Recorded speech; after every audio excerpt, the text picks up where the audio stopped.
Hello.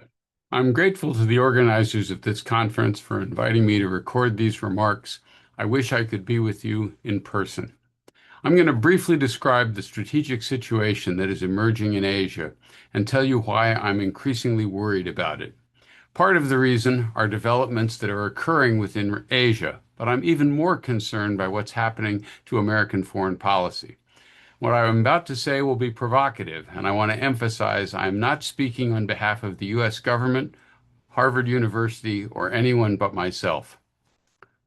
Since the Korean War, security in Asia has rested on bilateral relations between the United States and a number of Asian powers, including South Korea, Japan, Australia, New Zealand, the Philippines, and some others. These arrangements worked well because the United States was stronger than China or the Soviet Union, and because China and the Soviet Union were rivals after 1960. As a result, it was possible to maintain a favorable balance of power in Asia, which allowed countries like South Korea to develop economically and eventually create a robust democracy. Today, that situation is being challenged by the rise of China, which does not accept the current status quo. It claims sovereignty over the South China Sea, wants to regain control of Taiwan, and would like to reduce or eliminate the American role in the region. It has also used its economic leverage to pressure Asian countries to do what it wants. Until recently, China's ambitions faced two main obstacles. First, most Asian states do not want to be subordinate to China and were taking steps to contain its power. Second, the United States was strongly committed to preventing China from dominating the region and working with its Asian partners to keep that from happening. The American role is especially important because efforts to balance China face several challenges. The first is the basic collective action problem. It's just hard to get this many countries to work together all the time. Second, the history of relations between countries like South Korea and Japan have made this more difficult. Third, states in Asia want to maintain their economic ties with China, even as they protect their security by working together and with the United States. And finally, these different states are separated by very large distances, which makes it even harder for them to coordinate a common strategy. But as long as the United States remained firmly committed, I was confident that a strong balancing coalition could be maintained and Chinese ambitions held in check. I explained why this was the case in an article in the journal International Security published last year. So why am I concerned today? First, because the Trump administration is abandoning past American practices and acting like a predatory hegemon, attempting to take advantage of both allies and adversaries alike. Second, the United States has become an increasingly erratic hegemon, which makes it harder for its partners to trust our judgment or our assurances of continued support. Let me say a bit more about what I mean here. A predatory hegemon is a great power that is using its superior position to extract concessions, tribute, and deference from other states. It's pursuing short-term gains in a purely zero-sum way.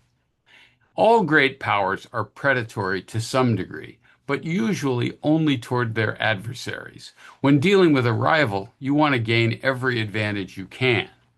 But a predatory hegemon tries to take advantage of its allies as well, so that it gets the better end of every arrangement. If both parties are benefiting, it wants the larger share. A benign hegemon coerces its allies only when absolutely necessary, because it understands that its security and prosperity are enhanced when its partners do well too. By contrast, a predatory hegemon is as likely to exploit its partners as it is to take advantage of a rival, and maybe even more likely because it often has more leverage over those allies. What's mine is mine, and what's yours is negotiable is its guiding principle. A predatory hegemon will use embargoes, tariffs, financial sanctions, and other forms of pressure to force other states to make concessions. it will link its security commitments to its economic demands and threaten to withdraw protection if it isn't compensated. It will expect its allies to acknowledge their subordinate status and pay tribute or engage in symbolic acts of deference, like flattering the leader or giving him meaningless prizes. The goal is to make the hegemon's dominant position seem legitimate and too powerful for anyone to oppose. Predatory hegemons have existed before in history, but it is a new strategy for the United States. As you know, the United States has sometimes put a lot of pressure on its allies, but it generally treated them with respect, listened to their concerns, and didn't try to take advantage of them at every turn. The Trump administration is different. This is clearest in its obsession with trade deficits and its use of tariffs to try and extort concessions from allies, such as by making Asian allies promise to invest in the United States whether they want to or not in order to get tariff relief.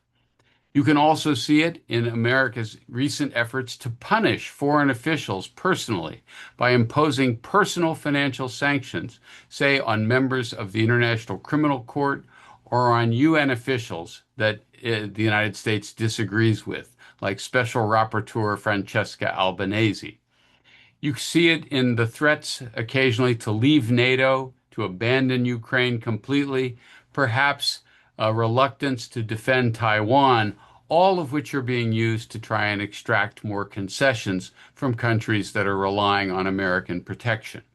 And finally, you see it in the threats to seize territory that belongs to other countries, most notably the attempt to try and gain control of Greenland and take it away from Denmark.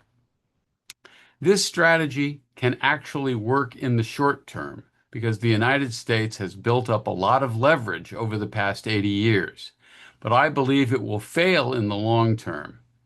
Other states will resent having to make these concessions, and some leaders are already learning that standing up to the United States actually makes them more popular at home. Allies of the United States are now trying to diversify their economic and security ties so they're no longer as vulnerable to American pressure. The European Union has signed trade deals with India, the Latin American trading bloc Mercosur, and Australia. There are serious efforts underway to link the European Union to the comprehensive and progressive Trans-Pacific Partnership as well.